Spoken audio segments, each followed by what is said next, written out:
Alright YouTube, it's time for an update video on my 1991 Jeep Grand Wagoneer.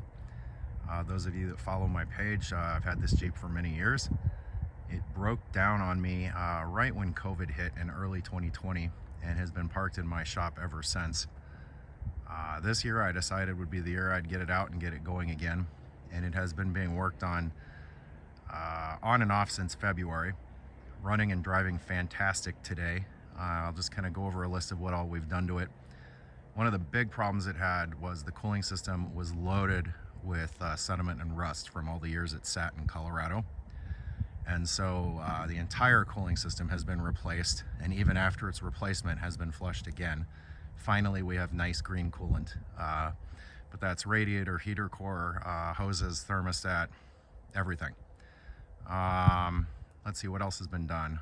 I think all new belts, new hoses, quite a bit of work to the fuel system. That's what caused the breakdown initially.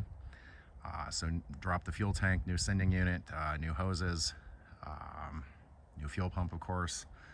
I'm trying to think what else. All fluids have been changed. Rear window was completely rebuilt, disassembled, rebuilt. It is working flawlessly now from both the dash switch and the switch at the tailgate. Headliner was replaced. The previous one was all warped and sagging. The boards were shot.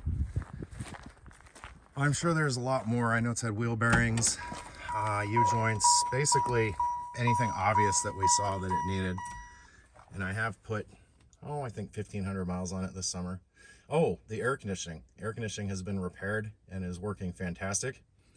Converted it to 134. It had 3 bad O-rings that were replaced, and has been charged and working great since July. So when it sits this winter, we'll see how it does. You can see nice headliner now.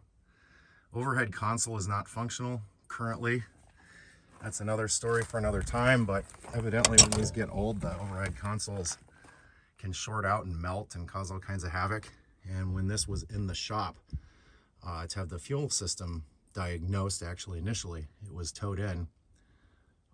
They hooked it up and got it running, and the overhead console started to smoke. So they just pulled the console and dropped it. And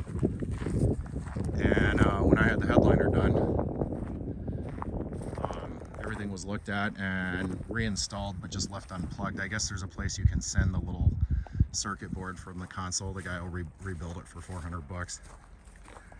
But all you're missing is the outside temperature and compass, so I don't know that it's worth it. I guess if you wanted it perfect, but it looks great. So again, running and driving great. All new fluids, lots of attention this year.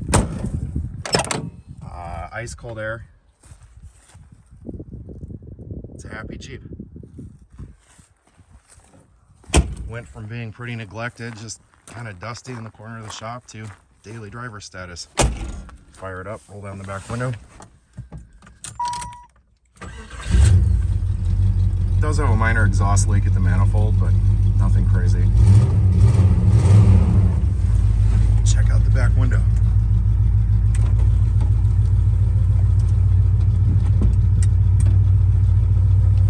That's the way they're supposed to be. So anyway, there's the 91 Grand Wagoneer update. Sure could benefit from a paint job, but it doesn't have much rust. It's got a lot going for it.